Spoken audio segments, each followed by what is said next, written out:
Hey y'all, it's Jessica from Sloppy Swatches. Today I have the Wayfinder collection available right now from Moonshine Manny. This is created by Phoebe Moon here on YouTube. These are available right now and they were sent to me for review. I'll link her storefront and social media down below. These are available all together in one collection for $96 plus shipping, or you can break it up and get the Wayfinder Shiny Collection, which is the hollows and the glitters or just the creams. Some of these are out of stock right now, but she is planning on doing a restock, so I'll get right into the swatches. So first up is Heart of Fiti, and Fiti is described as a vibrant spring green linear hollow, which is further livened by gold shimmer and rainbow flakies. Those rainbow flakies are a very subtle but very cool touch. You can see them there in the bottle shot. I'll go ahead and show you a brush shot, and I'll show you how Heart of Fiti swatched on my natural nail. So here is one easy coat. This polish does go on really nice and really smooth. I did have a tiny bit of pooling around the edges, so I do recommend going in with a thinner coat for this one. This almost looks like it has a bit of a jelly base, so it is one that you're going to need to build up just a bit. I'll let that dry and then come back in and show you what my second coat looks like. My second coat did push this one fully opaque for me. If you do thinner coats, you may need to go in for a third, but I got complete coverage in two. So here's a look at that completed mani before top coat. This one does dry down fairly glossy. A good top coat will help bring out all of that holographic glitter though. Here's a view from another angle in direct sunlight with top coat. This is my swatch photo under artificial lighting. And then once more at an angle in direct sunlight. So next up is How Far I'll Go, and this is described as a lavender linear holographic packed with 3 kinds of gold shimmer and freckled with metallic gold flakies for a very warm glow on the nail. So this is definitely a more unique polish. It does have a very strong gold element in there. I'll go ahead and show you a brush shot, and I'll show you how Far I'll Go swatched on my natural nail. So here is this first coat. It does go on really smooth and really easy, even with all of those flakies in there. I had nice even coverage. It is just shy of being opaque though, so I'll let that dry and show you what a second coat looks like. So here is my second coat. I did go in for a nice thicker second coat, but it did bring this one completely opaque for me. Again, if you do thinner coats, I feel like you may need 3 here, but the finish on this one is just gorgeous. So here's a look at that completed mani before top coat. This one may dry down just ever so slightly textured, not a big deal at all, but a good top coat will help bring out all of that holographic glitter. So here's a view from another angle in direct sunlight with top coat. This is my swatch photo under artificial lighting, and then once more at an angle in direct sunlight. So next up is the Shapeshifter, and this is my #1 top pick of this collection. It is currently sold out, but it should be back in stock really soon. This is described as a beguiling multichrome, shifting from green to blue to violet to red. It is also infused with gold scattered holographic glitter. So this one does have a very strong shift. I'll go ahead and show you a brush shot, and I'll show you how the Shapeshifter swatched on my natural nail. So here is one smooth, easy coat. This one does start out a little bit sheer. With multichromes, you always have the option of painting these over a black base to get that shift more opaque more quickly. So I'll go ahead and let that dry and show you what a second coat looks like. The second coat does build it up really nicely. This had a predominantly teal shift for me. At an angle, I did get a lot of those purple vibes, and then just the other shifts are really, really subtle, but really pretty. This does have a strong shift. As soon as you get in the sun, it's going to be really bright, and then in the shade, all of that purple will pop. So here's a look at this third coat. This third coat is going to bring this one completely opaque for me. I didn't have to deal with brush strokes or anything like that, but I do recommend top coating your tip before your last coat. So here's a look at that completed mani before top coat. This is just such a crazy beautiful polish.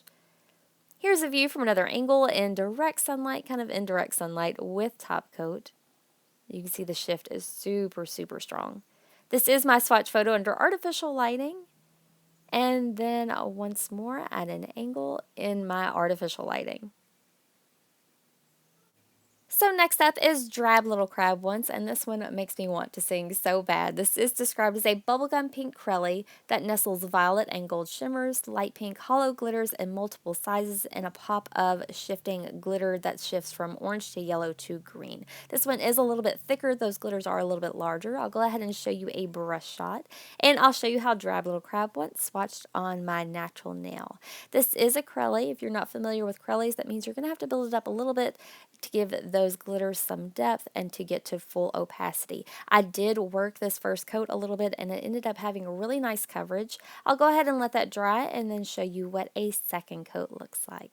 I am going to float a little bit of a thicker second coat here, and it does bring this one to full coverage. Again, if you're more comfortable with thinner coats, you may need 3 here. This one is going to have some texture due to those larger glitters. I did get a good amount of depth though in just 2 coats. So here's a look at that completed mani before top coat. So you can see where those glitters kind of bump up a little bit. Here's a view from another angle in direct sunlight with top coat. This is my swatch photo under artificial lighting, and then once more at an angle in that direct sunlight. So next up is Motunui, and Motunui is described as a slightly mossy fern green crelly with chartreuse and emerald hollow hex glitters swimming in gold scattered holographic micro glitter. So this one I did have a little bit of settling of those larger glitters. I'll go ahead and show you a brush shot, and I'll show you how Motunui swatched on my natural nail. Here is my first easy coat. This one did go on really smooth. I really love the color here. I didn't get many of those larger glitters. I think they are meant to be a little bit more sparse than say the other crellies. I did find that if you just flip your bottle upside down for a bit, those glitters do kind of sink and you don't have to fish for them at all. So I did that for my second coat, and here's a quick look at how that applied. I did get a few more of those little glitters on there. At 2 coats, I had something close to being fully opaque. I could still see barely a flash of nail line. I did kind of have to pat those glitters on to get them where I wanted them. I am going to go ahead and show you what a third coat looks like with this one. I do feel like a third coat is worth it. It adds a little bit of depth to those larger glitters and for sure brings this one completely opaque.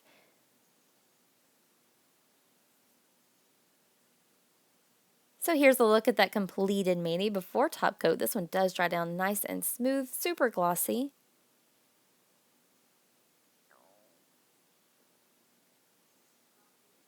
Here's a view from another angle in direct sunlight with top coat.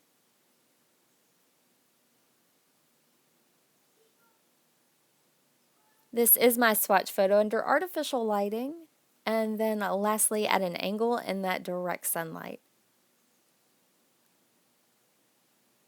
So next up is Village Crazy Lady, and this is described as a lightened sapphire blue crelly packed with glitters to make the polish so unique and quirky as the woman it's named for. It has deep emerald, light blue, and fuchsia hollow hexes, as well as shifting glitters that shift from orange to yellow to green, rainbow flakies, and they're all swimming in violet shimmer with a delicate scatter hollow. So a nice long description for a very complex polish. I'll go ahead and show you how it's swatched on my natural nail. This is one that's a little bit thicker. It is a crelly, so you're going to build it up a tiny bit. I did get a good amount of glitter here. I didn't have to fish for them at all. They are so beautifully suspended. I'm going to go ahead and let that dry and show you what a second coat looks like. I am going to go in for a bit of a thicker second coat, and this does push this one completely opaque for me. Again, if you prefer thinner coats, you may need 3 here. Those larger glitters are going to make quite a bit of texture. I really recommend maybe going in with a nice glitter-eating top coat or 2 coats of your favorite top coat. So here's a look at that completed mani before top coat.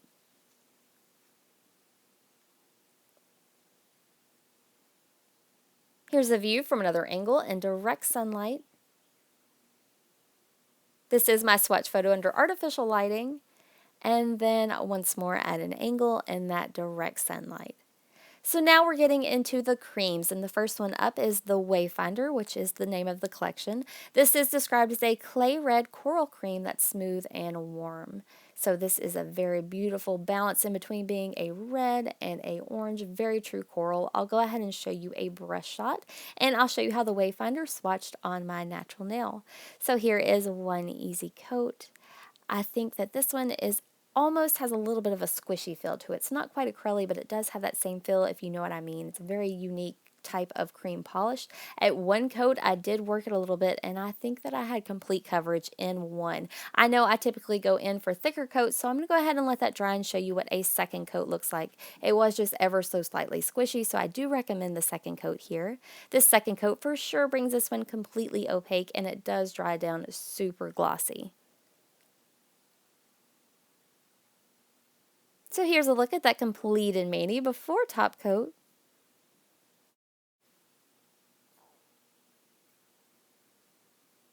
This is my swatch photo under artificial lighting. And then lastly, once more at an angle under my artificial lighting.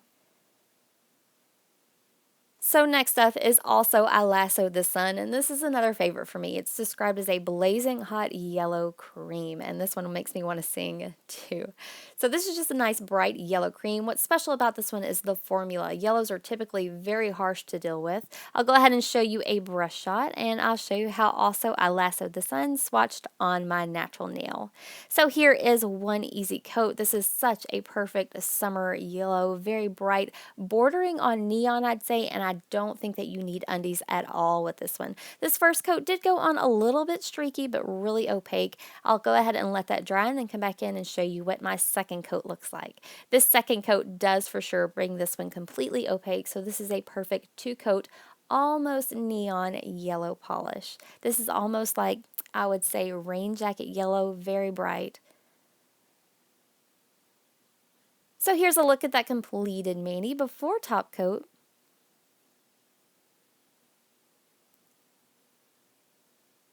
This is my swatch photo under artificial lighting. And then once more at an angle, again under my artificial lighting. So this next polish is called In the Pacific, and this is described as an energized primary blue with a touch of purple. It's supposed to be a dupe for Sally Hansen's Pacific Blue, which is one of the all-time best favorite blues with an amazing formula. This one had a little bit of an issue with unmixed pigment. Phoebe is aware of that, and she's trying to fix that in the future formulas. I'll go ahead and show you how it's swatched on my natural nail.